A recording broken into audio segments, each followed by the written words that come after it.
Understood. I believe that the representative from DES does not come to these meetings anymore. We talk about communications and communications only, where we used to review a lot. I'm going to look to the governor's office for clarification and what the governor wants this board to do in relation to reviewing the investment justifications of grants that have been submitted for approval.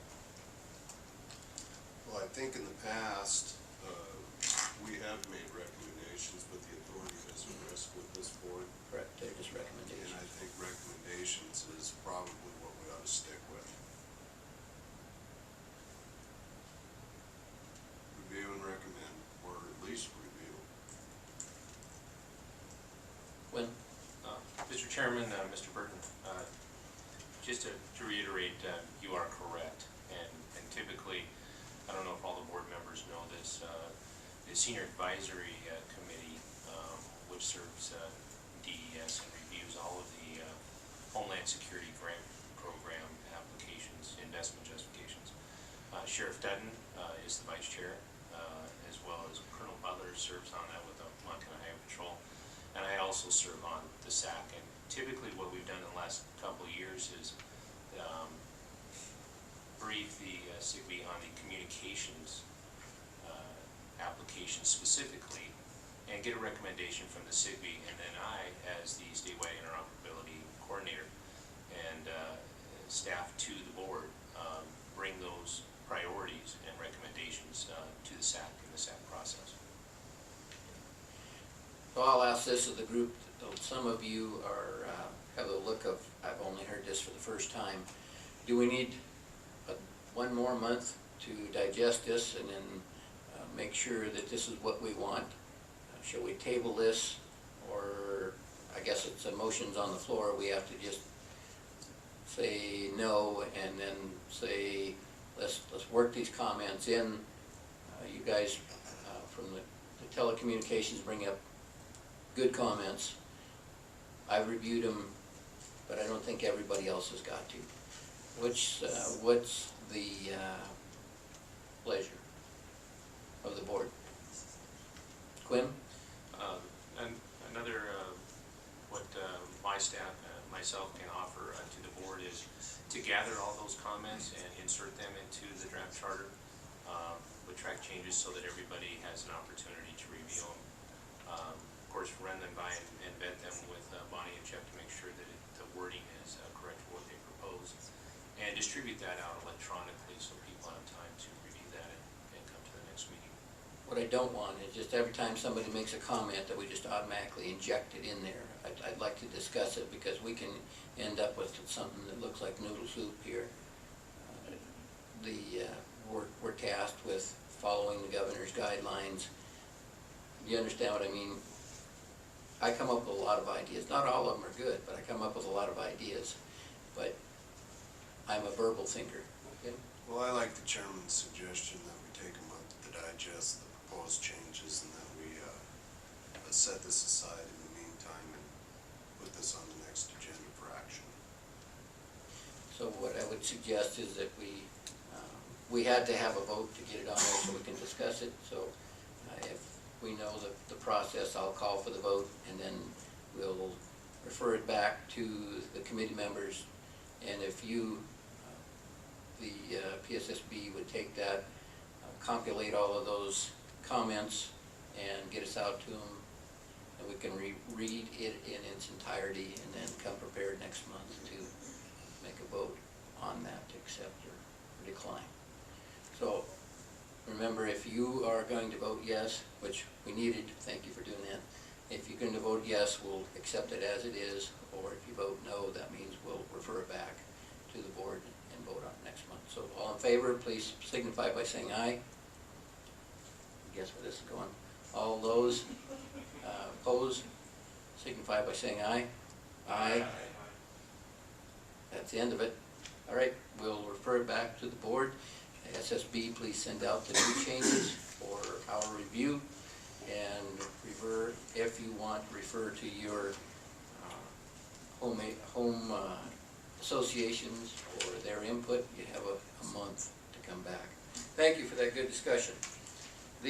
Now, we're just a little behind, but we've had some very good discussion. The SIGB 2014 goals and objectives, Mr. Ness, please. Mr. Chairman, members of the SIGB, good morning. Good morning. I'm Quinn Ness. I'm the Chief of the Public Safety Communications Bureau at the Montana Department of Administration within the State Information Technology Services Division.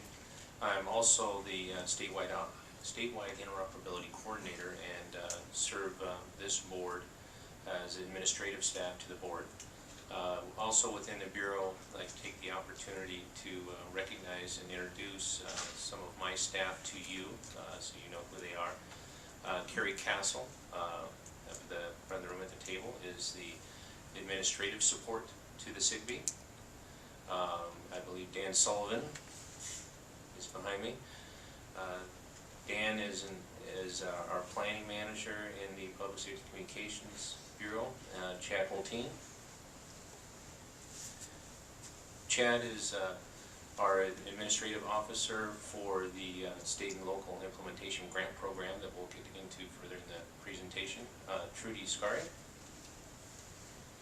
Trudy is our tribal planning specialist who will be working in the SICP grant as well.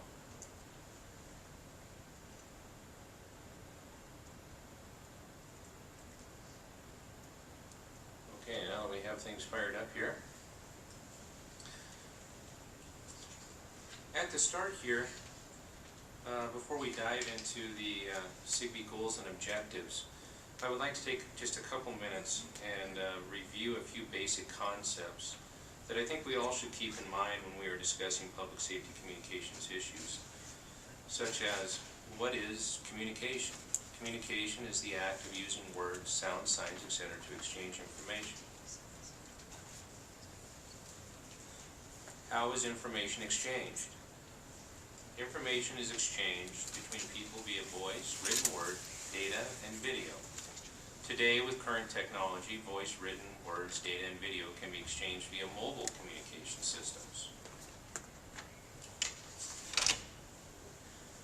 What is a communication system?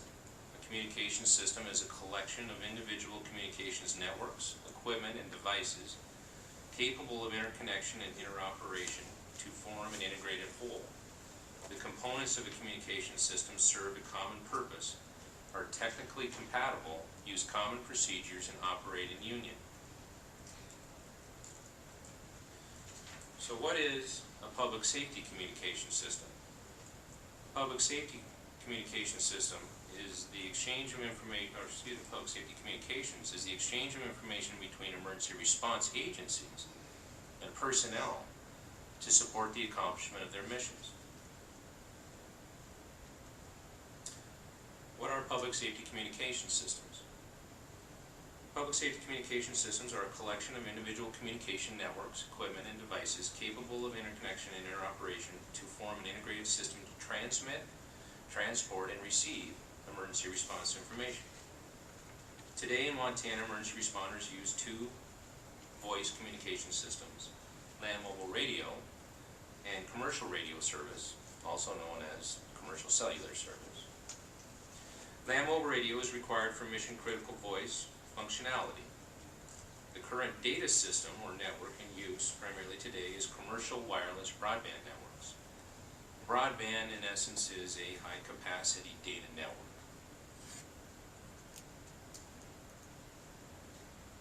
As I stated previously, communications networks are developed to serve a specific purpose. What is the purpose of public safety communication systems? The purpose is to support emergency response agencies and personnel to save lives and protect property. That's what all of your members of your associations do on a daily basis.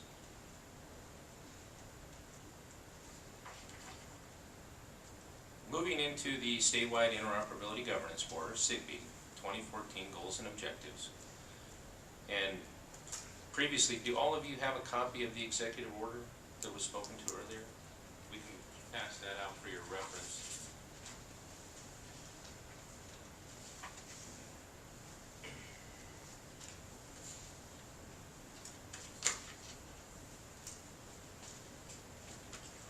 Governor's Executive Order 10-2013 states the purpose of the SIGB is to plan, develop, and promote public safety interoperable communications in Montana. The SIGB shall oversee and coordinate the completion of the statewide public safety land mobile radio backbone. We've used that terminology backbone previously for all members. That's in reference to the microwave transport system. Engage all public safety stakeholders in the development of a long-term viable plan for the ongoing operation and maintenance of the public safety land mobile radio system. This is the trunked LMR system that Chairman Dutton spoke to previously. Oversee and provide guidance in the implementation of the State and Local Implementation Grant Program, or SICP. If you weren't able to attend the initial meeting last month, the SICP is a grant program that is administered by the U.S. Department of Commerce, National Telecommunications and Information Administration, the Department of Administration, SITSD, my bureau, are the grant recipients for the SICP grant. The SICP grant, its purpose is in essence a planning grant to help support FirstNet in the deployment of the nationwide public safety broadband network. Next goal, provide oversight and consult with the First Responder Network Authority, or FirstNet, as the nationwide public safety broadband network, or NPSBN, is deployed in Montana.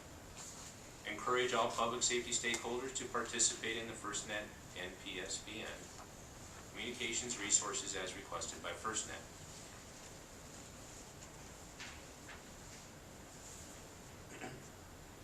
I also included this. This is what is identified in the Governor's Executive Order, specifically on the Statewide Interoperability Coordinator, or SWIC, myself, is the SWIC shall update the statewide communications interoperability plan to include broadband goals and objectives, update and coordinate the implementation of the statewide communications interoperability plan. This is what Mr. Feiss and Ms. Lorang spoke to earlier when we were discussing the charter. The SICP, in essence, is a strategic plan for the SIGB and interoperable communications in Montana. And the goals and objectives in the executive order and part of our discussion can be inserted into the SICP, and initiatives can be vetted and developed and provided in the SICP to guide the accomplishment of the goals and objectives. We are currently drafting the SICP and will be briefing the SIGB on our progress in the near future and on the final draft when it is complete for SIGB adoption. I anticipate that that will probably be approximately the March meeting we would have the final draft prepared.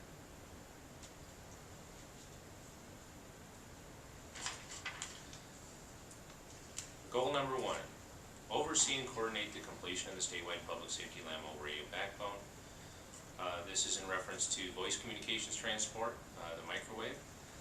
If you attended the previous meeting, Mr. Dupuy briefed the SIGB on this.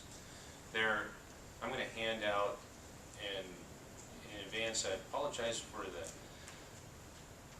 should we say, the clarity in the map. This map was designed with the Department of Justice to be a wall map, so the microwave network is a light green line on the map, and if your eyes are fading like mine are, it can be a little difficult to see, but this will give you an idea of what the whole microwave backbone looks like.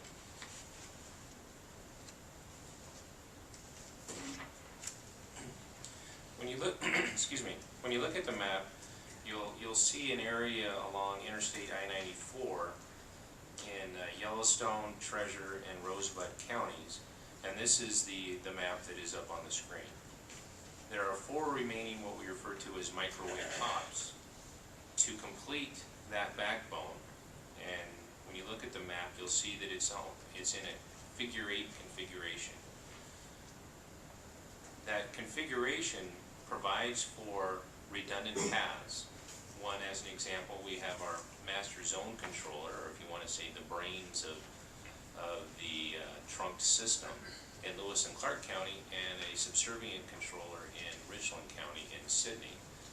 That gives 2 redundant paths, one going to the south along I-94 in that corridor, as well as a path up along Highway 2, both coming back to the master zone controller in Lewis and Clark County. Under the previous SIGB, this was identified as a high priority of completing this backbone. And we had secured, or I should say committed, Department of Homeland Security federal grant funds were previously committed, and now we are in the process of verifying the availability of those funds. The project was previously received a planning grant that was sponsored by Yellowstone County.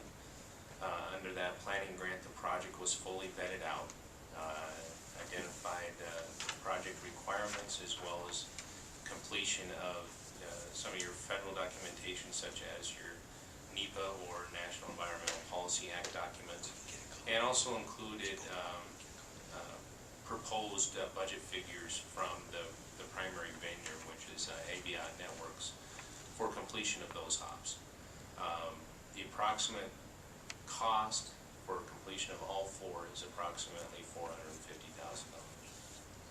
So we need to verify that those funds are committed, so that a lot of you know this, the Department of Homeland Security grant funds include a requirement that Congress inserted over a decade ago that 80% of those funds to the state have to go to a local jurisdiction, a county or city.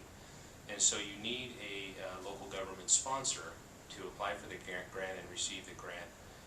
Previously, Lewis and Clark County had, in essence, volunteered to apply for the grant and receive the grant, and their staff would be project management on this project.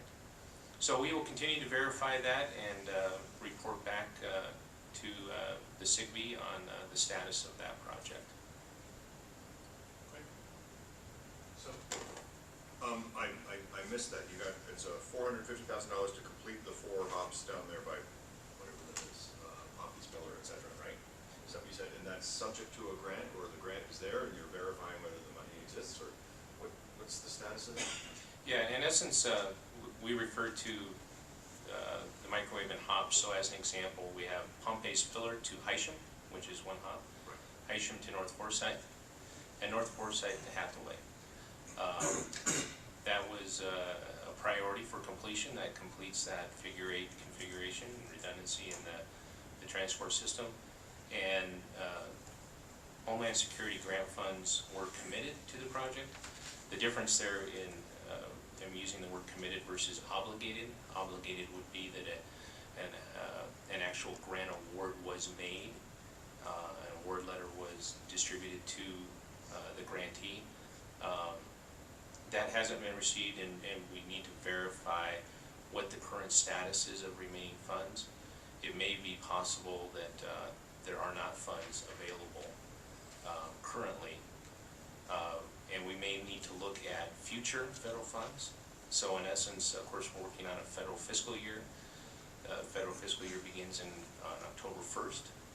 So we may look to, if previous funds are not available, we need to look at coordinating an application in the next round of federal funding for those microwave hops. Or look at other funds, which would include state or local funds. For example, if Rosebud County wanted to utilize their local funds to complete the hop from North Forsyth to Hathaway, they certainly could do so. Did that answer your question, Mr. Price? Yeah, thanks, Quinn.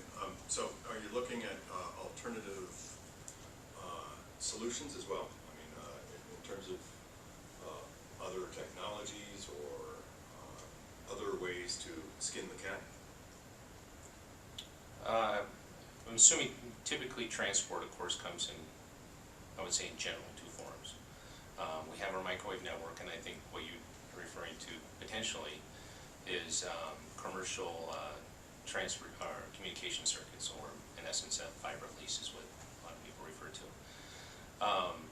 This project, because it was slated to be used for number 1, completion of that figure 8, and we could have the system administrator brief you more specifically, but there are other existing circuit leases that provide redundancy as well as transport in other areas. So the current proposal is to complete this microwave hop. That doesn't necessarily replace the need for fiber leases or circuit leases for redundancy. Mr. Ness, if I can jump in for a minute. Up to this point, we have not had telecommunications involved, so we're happy you're here. One of the issues we've faced as a board and as individual agencies is being cost prohibitive. We look at it, what is the best use of money, and if we look at it as owning upfront cost, we don't pay rent. Up to this point, it has been cost prohibitive to go out and lease the T1s. It's been very expensive. Maybe through partnership we can change that, but understand we're looking at sustainability. How do we maintain, I know we have to maintain it, but the cost of maintenance is much, much lower than what we have been talked to or given the prices for. And Charlie back there can back up anything here. This is my radio administrator, Charlie Gilmore. Mr. Chairman, so Yes. Just to understand what you said, the cost of a microwave network has been cheaper than leasing circuits, is what you're saying, over the long run, including operations and maintenance. Thus far. We're willing to wheel and deal, sir. Right.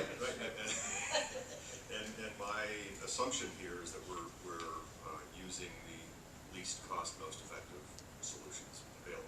Yes. Thanks. Thanks. Back to you. I have one more question. This is Bonnie with Commit. One question, and it kind of follows up on Jeff, but just as a clarification. As I understand, this is kind of some, let's call it, I don't know if my term's right, old money that's being repurposed, or the hope is that it was a Yellowstone County grant, or it was something that was going to be, maybe that's wrong, but that's kind of what I understood. This was money that, these aren't new projects, those were out there before. My question was, under some of those grants that were initially issued, there were in fact restrictions that that required local control and ownership, and also some restrictions that that prohibited the use of private commercial facilities. Do those restrictions apply on these particular projects, or are they beyond that point where those restrictions were on there? Mr. Chairman, Ms. Lorraine, I believe that the plan, the build-out plan of this network going back before probably 2007 included this microwave network in this configuration. And so these projects were planned over 6 years ago. And these are the final projects, the final microwave hops to complete what the proposed build-out was for that transport network. Your second question, and we've had this discussion, and as you well know, myself and Mr. Dupuy have testified to multiple legislative committees and in public meetings that when you look at leasing, entering into a lease, first thing was that primarily this system was built out with Department of Homeland Security grant funding. And there was, in essence, those costs, leasing facilities, commercial facilities, leasing commercial telecommunication circuits, were not eligible. A couple of years ago, through an executive order and through at the time, Janet Napolitano, who was the head of the Department of Homeland Security, issued an executive order that allowed the use of Homeland Security grant funding. In this specific example, it was Department of Homeland Security Border Interoperability Demonstration Project funding under that grant. That we could utilize those funds to lease a telecommunication circuit, which we did based on the cost-benefit analysis. We leased a circuit at that time from Opine to, I believe, Scobie with Nima Telecommunications.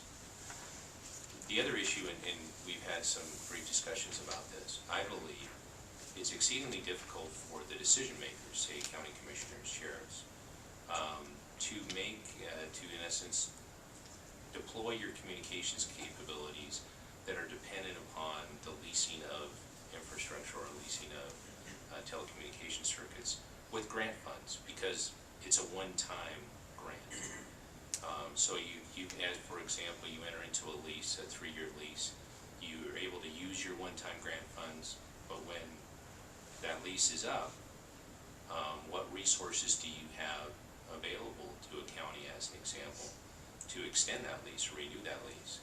And now you're back to, in essence, potentially back into square one, which is the decision is build out, in essence, try and secure funding, whether it be federal, state, or local, to build that transport system or that piece of it in your county, or continue to lease infrastructure. I think we characterized it the other day as, one of the things I think would enable more use of commercial infrastructure is, if possible, if there was a committed, ongoing source of funding that local governments could use. I think that would help them make those types of decisions. Mr. Chairman? Go ahead.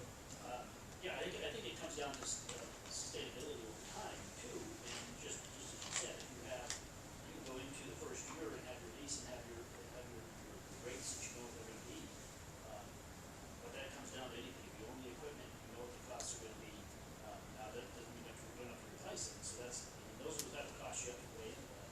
And if you're leasing it on an annual basis, that may be great this year, maybe great next year, maybe the year after that. But at what point does that lease go up, and if you don't have control over that, you don't know what that's going to be, and you don't have the funds to do it, I think it becomes very difficult. And I think maybe that's one of the things that this board is going to have to look at, is long term, what's the sustainability of all these different things, and if there are opportunities to enter into contracts or leases, can there be long-term contracts with some security built into them?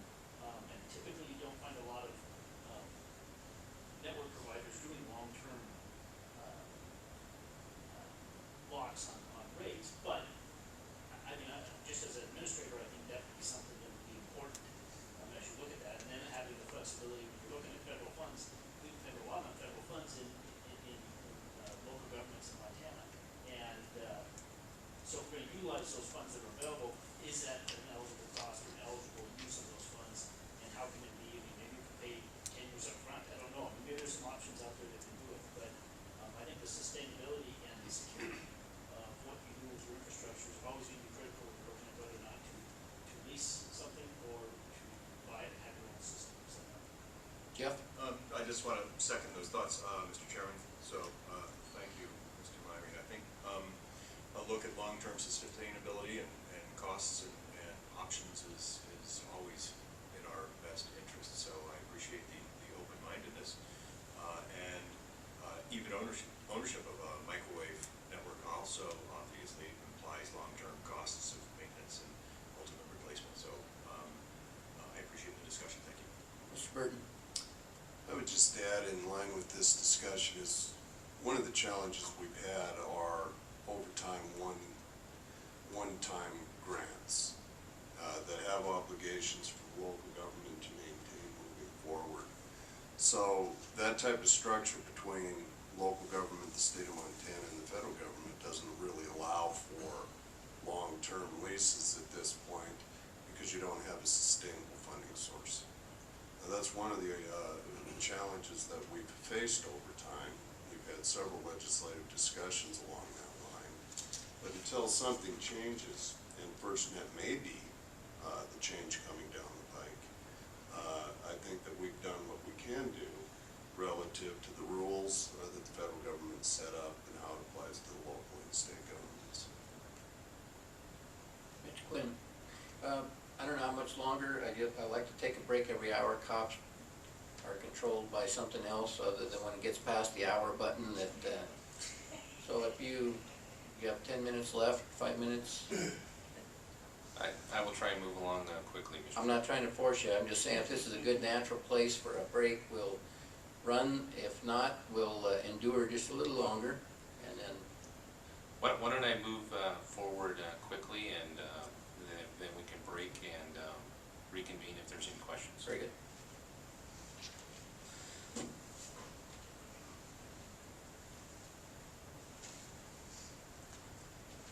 Goal number 2, engage all public safety stakeholders in the development of a long-term viable plan for the ongoing operation and maintenance of the public safety land mobile radio system. The Department of Homeland Security, Office of Emergency Communications, technical assistance. I requested as SWIC some assistance in trying to meet this goal and objective. Key there is we have limited resources, and DHS OEC provides, in essence, free technical assistance. We had a recent governance workshop, which we view as the first step in developing this plan. That was hosted on January 7th through 8th, 2014, here just last week. Out of that will be the development of a memorandum of understanding between the owners, operators of the system components. As many of you know, this system is a system of systems and has varied ownership. There is not one entity, primarily owned by county governments. The transport system being primarily owned by the Department of Justice Highway Patrol. Goal number 3, oversee and provide guidance in the implementation of the State and Local Implementation Grant Program. Currently here within the Bureau and within the Department of Administration. I introduced program staff earlier. In essence, we're staffing up the program, developing some operational processes and implementing those in preparation for expending funds and procurement activities and so forth. The SICP activities themselves, we're awaiting official FirstNet guidance and their requirements. NTIA broke this grant into 2 phases. Phase 1 being education and outreach, which is the first phase, and phase 2 is the data collection and reporting phase. FirstNet is developing their requirements for both of those phases.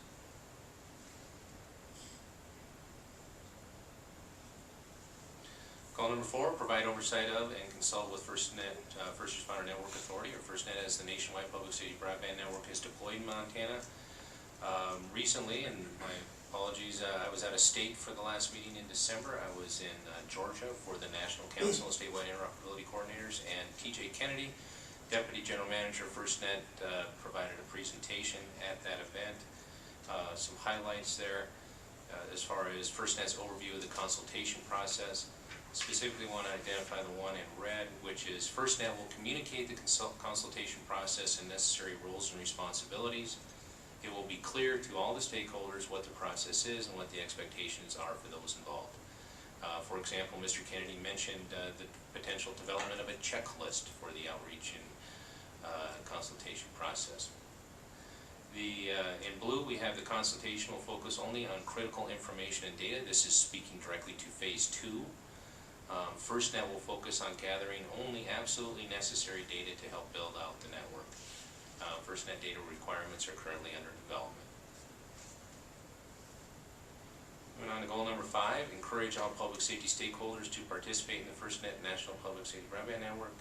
Of course, in engaging everybody and encouraging their participation, we have to know what FirstNet's requirements are so that we can identify and help plan those events out and those activities to get everybody engaged. So, waiting for more direction specifically from FirstNet.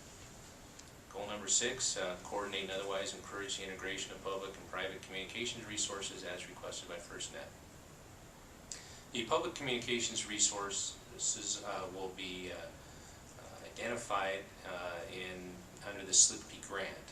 In essence, that's one of the purposes of the grant, is to gather that data and information on public communications resources and report those to FirstNet. The private communications resources, that is direct coordination, I believe, between FirstNet and the commercial providers. For example, FirstNet issued a request for information. They issued 10 RFIs earlier last year on July 10, 2013. This is a quote from Mr. Craig Farrell, who is a FirstNet board member. As part of its extensive market research to determine the most appropriate network design approach, FirstNet released 10 RFIs. These RFIs requested input from vendors and commercial providers regarding potential deployment options for 2 crucial portions of the NPSBN, the radio access network, and the core network. FirstNet is also, of course, when you look at the legislation at the end of the day, there will be a request for proposal. Also quoted Mr. Farrell, FirstNet roles and responsibilities. FirstNet's role and responsibility is to drive the public request for proposal process with suppliers and mobile network operator partners to develop and construct the nationwide network infrastructure. As I mentioned earlier, we're updating the SICP. We had another Homeland Security OEC workshop earlier in late last year, on December 7th through the 8th. That's the starting point. We had some scheduling difficulties as far as, reconstituting the SIGB and scheduling Homeland Security OEC, and my apologies, as a lot of you were given the opportunity to participate. That was the only time that we could schedule them within the current federal fiscal year, and so that was in essence the starting point. We've taken those discussions and the template provided by OEC, and we'll start vetting that out, as I mentioned earlier, working with all of you to develop initiatives, and we will be briefing you on that final draft plan. From that, of course, will come the Bureau's work plan, and I look forward to working with all of you on that. Any questions, or we could have questions after the break?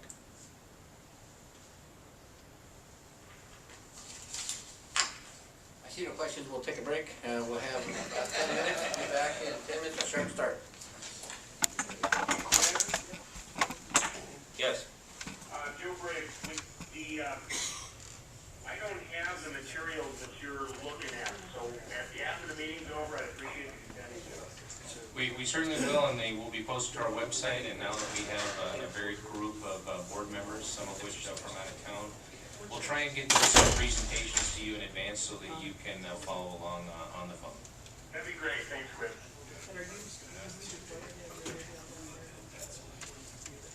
Just the test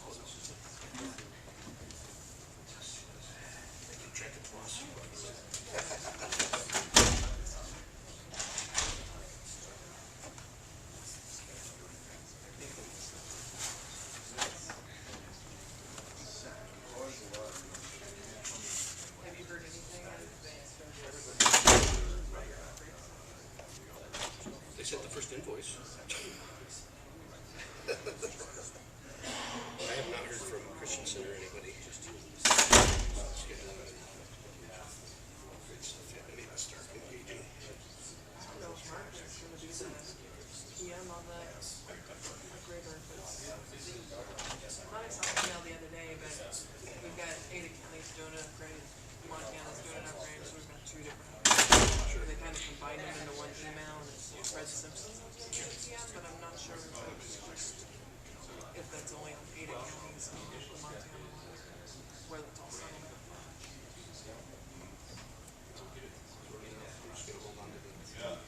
Hold on to the invoice until I get some of these.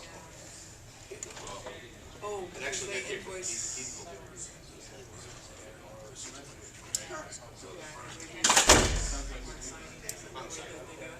Yeah, the way we set it up, they wanted 25% on some.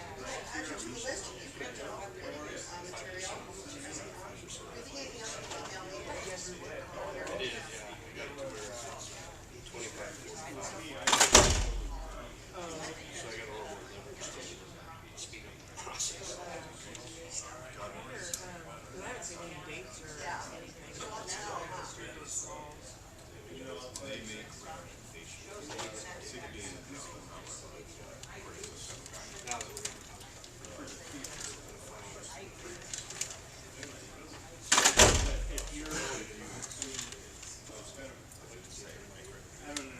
Well, Joe Mandes sent me an email because I'd asked him about the proposal.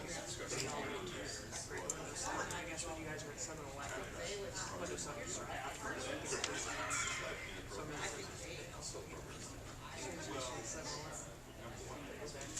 know it's I think that was one of the discussions. I thought I saw in October. I wanted everything done. It's not bad. sounds familiar. It would be nice to get everything. I'd like to see the 770. Where that Well, maybe weeks. Yeah, I didn't see them. That's kind of what we talked about.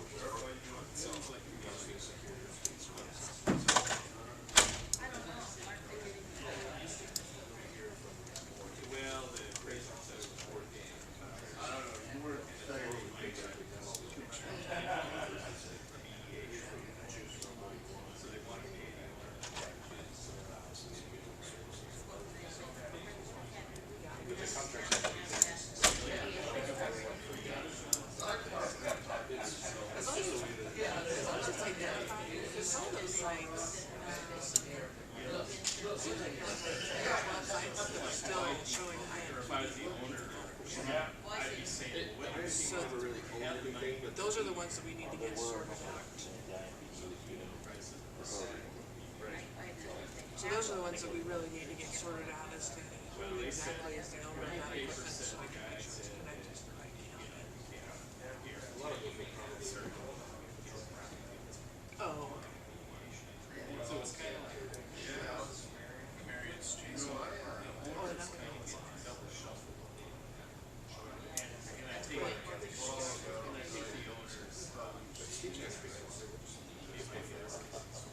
put it all under DOT, is that the way that works?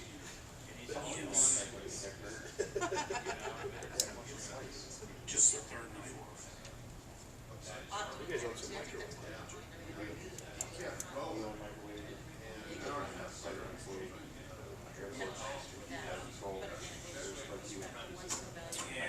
Was it before someone up in Cascade County, there was more space? Oh.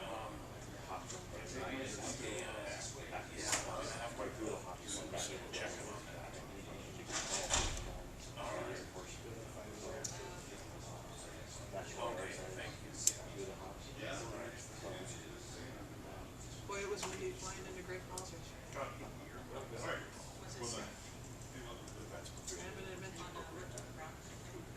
Yeah,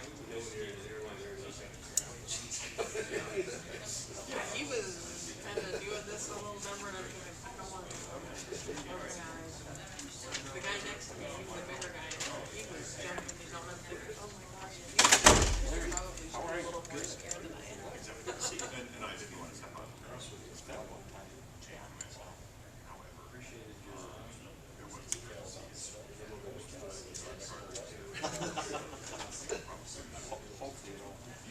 Take any liability off of it, so you guys can support me. So.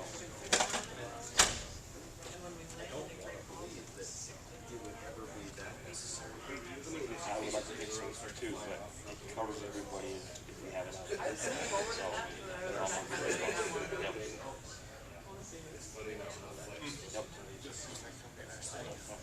Yep.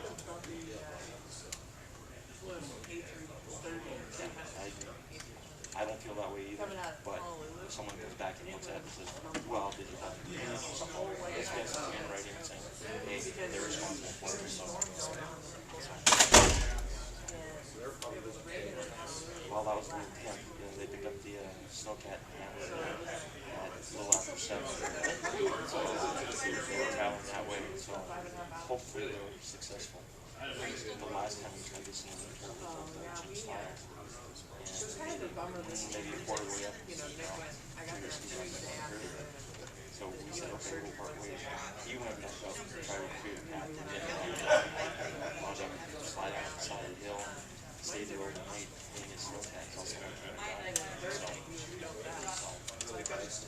Feel comfortable leaving him. of course, at that point, Finally on Friday, I 12-foot drifts out there. when I go pick up, and I'm gonna walk to I'm hoping with the winds and everything we had, it was surprising. 6 or 8 foot drifts. Okay, thanks. Yeah, clear as mud. So I'm hoping I like it. they'll be careful. I told them at all costs, it's not worth the price of money he's left here. We will get help out of the it's worth the trouble. Yep. Exactly.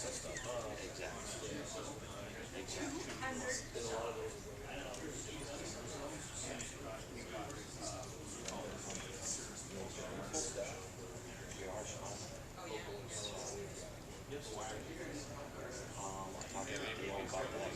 What I'd like to do is go ahead and bring back the tower planning. Of course, again, along with probably has that transplant on our side. These things that offer to you guys if we want you to do that.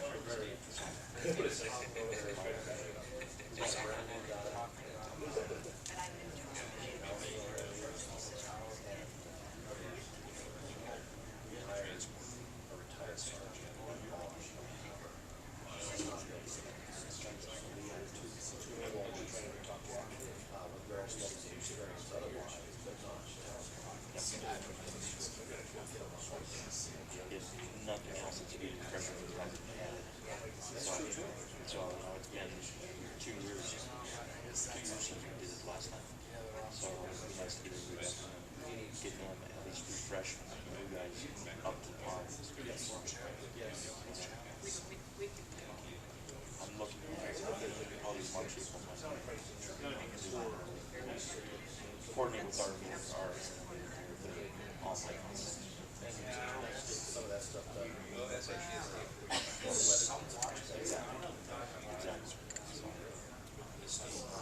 Yeah, so you guys posting the way they did it, I didn't watch that. Yeah, additional training, we'll just put everybody together, see what we want.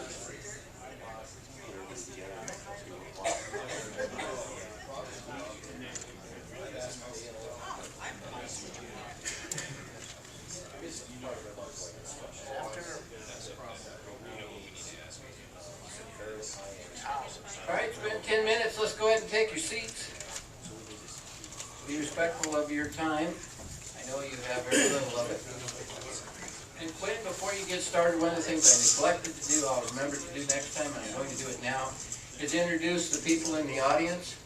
So, Ed, if you wouldn't mind, just your name and who you represent. If it's just yourself, it's yourself, but if you'd start.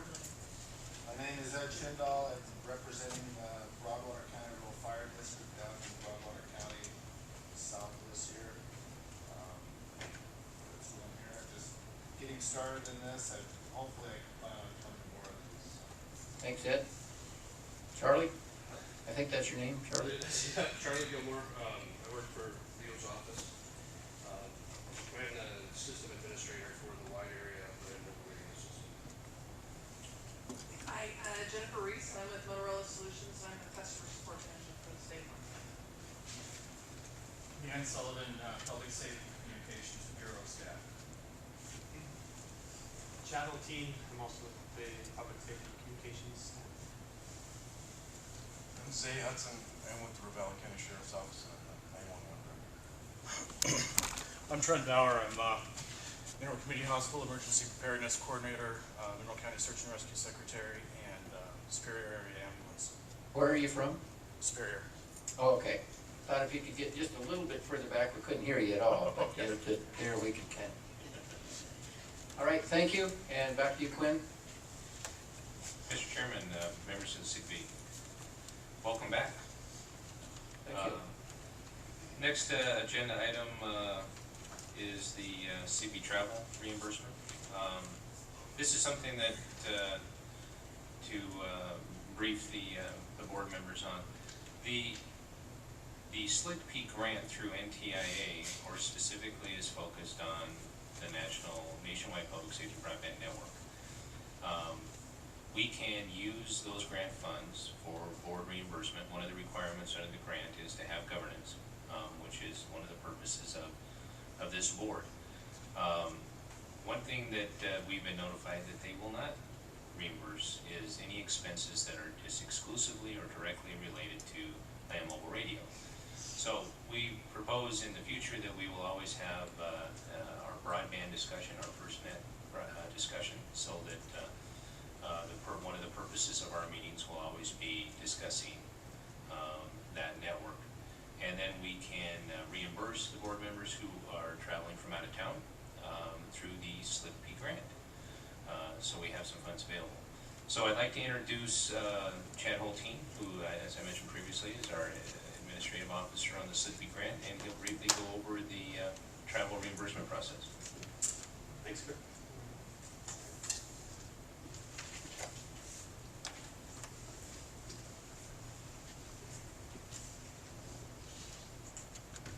Chairman Dutton, members of the board, good morning. As Quinn said, I'll probably save some time and quickly just go over the forms real quick and we'll get you caught up on speed. So we have a packet that we prepared. It's basically 3 documents. The first document in that is going to be kind of a cheat sheet for those that are requesting reimbursement, and that'll have the state allowed amounts on there, both for meals and for lodging and whatnot. There's also a link on there that the second sheet is a form that you'll get to fill out for reimbursement. There's a link on there that also will take you to that if you want to do it electronically too. And also if you use the link that's on the first sheet, it has instructions on how to fill that form out. The third document is a W-9, and so in order to get reimbursed by the state, you have to fill out a W-9. If you've already filled one out in the past, you don't need to fill another one out. If you don't remember if you have done it or not, we request that you just fill out another one, or if the information you think might be old on that, to fill that out. And that's a one-time deal, so once you fill that out, we don't need to fill that out again. If there's any questions on any of that, yes. Just making sure that those attending on the phone understand how they go about. Commissioner Briggs is on the phone, as I think Mr. Lonigan is still there. And making sure that they know how to access these, even though they didn't travel this time, we're encouraging them to travel. Right. So the probably what I would recommend is contact me directly.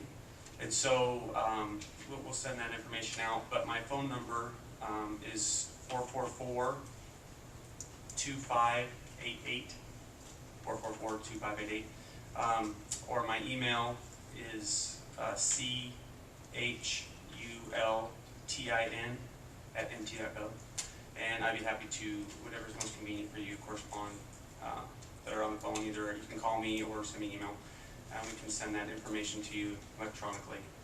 We have those forms today for those that are here today to fill out. And again, if there's any questions on there, on the first one, it tells you where to send the form when you're done, and also who to contact. You can contact Carrie or myself for any questions on that.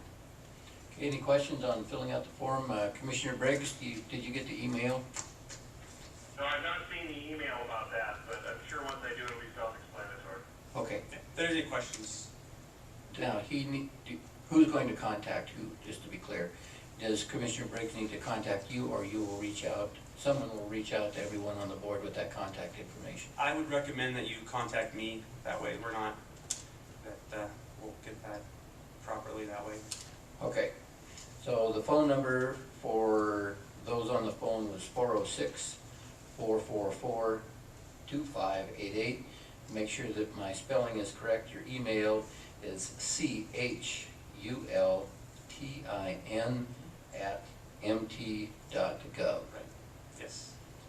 And I'll graduate that intelligence test. Okay. I'll stick around too afterwards if there's questions for people here. Very good. Thank you. Jeff. Mr. Chairman, a couple of questions. One, this appears to be for reimbursement for actual expenses for government employees. I certainly have no expenses involved, and I was wondering if there's any benefit in reporting in-kind related expenses. I know that I do that, and Bonnie does too, on a couple of boards we serve on, and if there's a benefit, we'll be glad to report that, but that's usually just time, and since we're not traveling, I have to walk across the street. I just wanted to find out if there's any benefit to that. Chairman, member of the board, that would be, we would encourage that too. That's fine. You can fill the form out and as we have it, and just put your hours on there, and I'll know you can put on there your organization. I mean, I know, and I can track it from there. So that would be great. Thank you. Okay, thank you. All right, Quinn, anything else? Mr. Chairman, members of the board, I believe that completes our briefing and our meeting today. I think we're on to public comment. Yes, very good. Took the words right out of my mouth.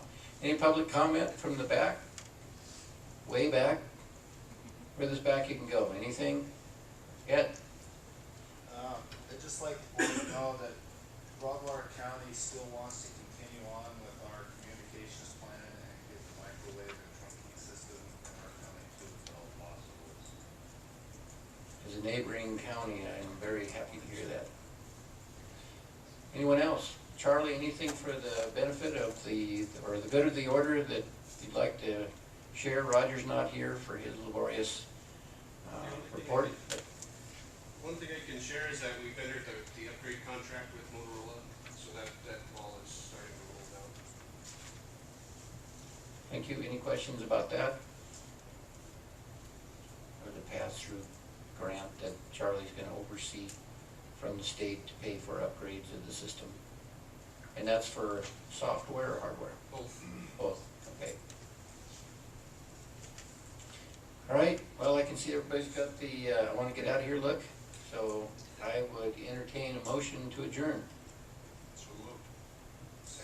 Second, been moved and seconded, we're now adjourned. Thank you, see you next week, or, yeah, I hope not, I mean, I love you all, but next month at 1:30. Thank you, Commissioner, thank you, Mr. Lonigan, for being on the phone.